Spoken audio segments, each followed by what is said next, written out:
Hey all, Occida here. Welcome to Flood Escape 2 Map Review Episode 5. This week's episode is going to be a little bit different, but before we get started, I want to make a few announcements. First of all, I have a new Discord server. Link will be in the description for all of you to join. Secondly, 1,500 subscribers. Wow. After just a week, my subscriber count almost doubled from my 500 special, and that's amazing to me. I can't tell you guys how much I appreciate your support. And finally, I'm going to be uploading a general corrections video for my fastest paths videos, and that's going to be coming up soon. It's going to include Northern Workshop and a few other maps that I wanted to have maybe a little bit of a change with. With all these announcements out of the way, let's get on with the video. Now, the premise of this video isn't going to be that of a regular map review video.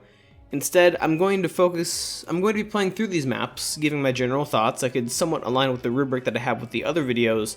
However, as all three of these maps have been denied by Crazy Blocks due to various reasons, I'm not going to give them an overall rating. At the end of each segment, I'll be showing one of my faster playthroughs of each maps instead. All three of these maps are what I would consider to be challenge maps. Maps not necessarily made to be in the game, but to provide a fun challenge for people willing to go out of the way to play them. We'll be looking over Techno Reactor, Old Apartment, and Core today. Without further ado, let's get started. Techno Reactor definitely looks like a technologically savvy map. A lot of neon and metal, combined with various piping structures, isolated swimming sections, and holographic walls give a nice and futuristic aesthetic to the map. It doesn't feel overbearing either, which is a nice change of pace. However, with the section with the fourth button, it feels a little bit off, as they add arbitrary grassland platforming off to the side of the main facility, and this grassland theme isn't seen ever again. It's the only thing that I would change. Else of this, everything has a nice and coherent feeling. My only major gripes are the overbearing blues and reds of the second and final sections respectively, and the choice of music. Heavy dubstep just leaves a bad taste in my mouth personally. Even if the music does align with the gameplay and make relative sense in the setting of a technological workplace, I just really don't like it. It might be a personal thing, but it's still a gripe I have.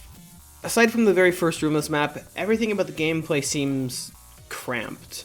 It's not a nice feeling, and it's a massive detriment to how the map flows. You don't need cramped platforming to make a map difficult after all. Other than this, everything is paced kinda well. No jump was too difficult, and aside from general confusion, nothing was difficult to understand after a couple of runs. The isolated acid swimming sections were handled very well. They didn't feel too cramped, and they were pretty fun to go through. Although, I must comment on the level of sabotage this map has. The platform falling after the first button and the missing section of the pipe was less of a challenge and more of an annoyance when going through the map. Same goes for the door that will sometimes block you if you get up to the third area too quickly. It's just annoying. Other than that, the gameplay was very passable, and it definitely was fun to fly through once you get the hang of where to go. Let's take a look at the map in full, shall we?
So yeah, a bit cluttered, but rather fun once you get the hang of it. Next map we're going to be taking a look at is the infamous Old Apartment. So Old Apartment has a rather simple and, if I'm being completely honest, rather bland design. However, it serves its purpose in having a coherent theme and serving as a playing field for the challenge it provides, while also giving a new twist to indoor-based maps. The simple backdrop draws attention to the platforms and makes it easy to identify where to go in a map that is otherwise cluttered. The music doesn't reflect the theme whatsoever, but it's rather fitting for the tone of the map difficulty-wise, so I don't have a lot of gripes for it. Except for the very end, fix that please. This map, similarly to Techno Reactor, relies on the memorization and execution of the acid-based sections particularly. It definitely adds a major sense of tension to the map, and while the platforming sections in the big hallway are serviceable, steps can be taken to increase the difficulty, especially when considering the speed of the lava. I don't really have too many comments for this map really. It's a tough map, and once you get it down, it's not particularly fun.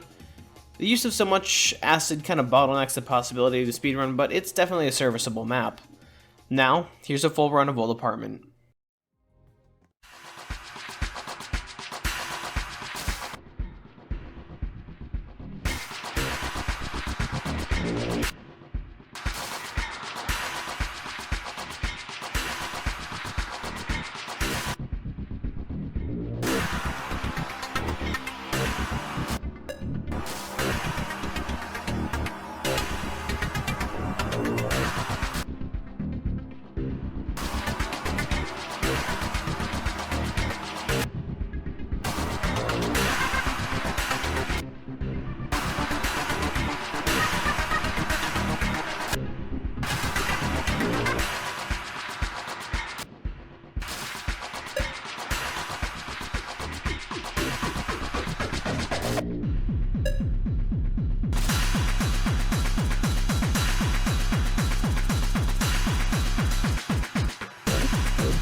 Still really difficult, even if it is a bit of a chore.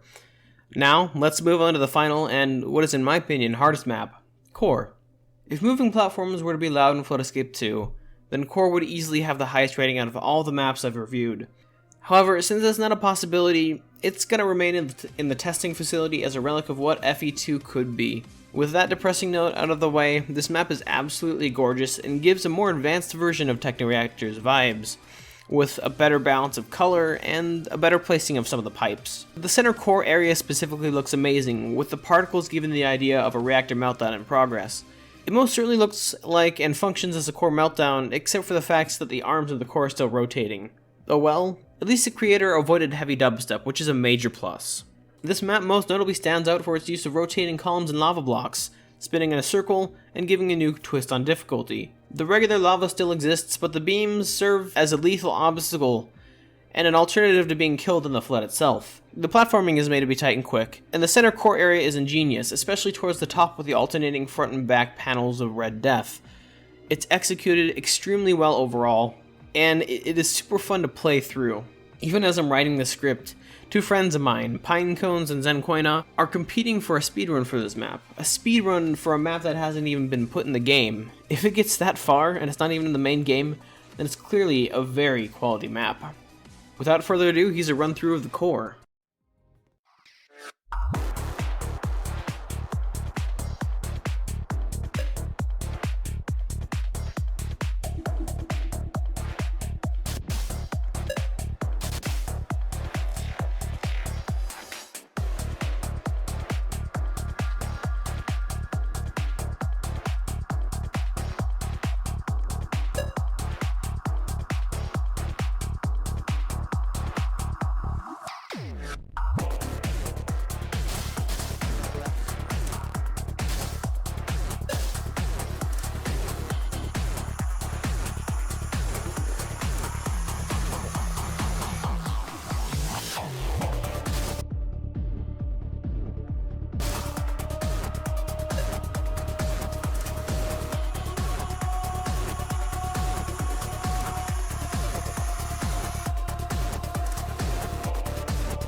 Yeah, so, as you can see, there's some pretty major shortcut potential when it comes to the rotating beams.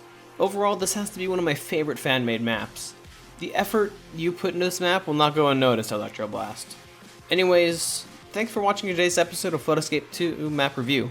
If you like what you see, subscribe because I'm going to be making more. If you wish to submit maps for me, you can talk to me on Discord, leave a comment, or send a message to me on Roblox by following me.